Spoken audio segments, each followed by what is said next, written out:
आपने देखा होगा गेट अगर हम यहाँ से खोलें तो हमें ज़्यादा फोर्स लगाना पड़ता है, और यही गेट अगर हम इधर से खोलें तो ये हमें कम फोर्स लगाना पड़ता है, और अगर इधर से हम खोलें तो हमें और कम फोर्स लगाना पड़ता है। तो जानते हैं ऐसा क्यों होता है? तो एक कॉन्सेप्ट होता है टॉर्क का, आप लोगों ने सुना होगा। तो टॉर्क बेसिकली क्या होता है, एक प्रकार का फोर्स ही होता है। अगर फोर्स में हम रेडियस का मल्टीप्लाई कर दें तो वही होता है टॉर्क। तो टॉर्क यानी कि बलागुण। तो टॉर्क लगता कब है? टॉर्क जब लगता है जब कोई जहाँ पे रोटेशनल मोशन हो रही होती है। तो यहाँ पर देखिए ये एक्सिस है, तो इसी के अलोंग मोशन हो रही है, तो वहीं पे टॉर्क लगता है बेसिकली।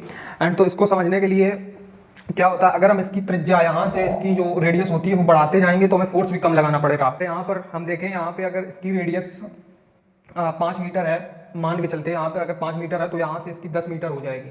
अगर इसकी रेडियस बढ़ेगी तो हमें फोर्स कम लगाना पड़ेगा, क्योंकि हम जानते हैं फोर्स हो जाएगा इनडायरेक्टली प्रोपोर्शनल होगा रेडियस के। तो अगर हम इसकी रेडियस बढ़ाते जाएंगे तो फोर्स हमें कम लगाना पड़ेगा।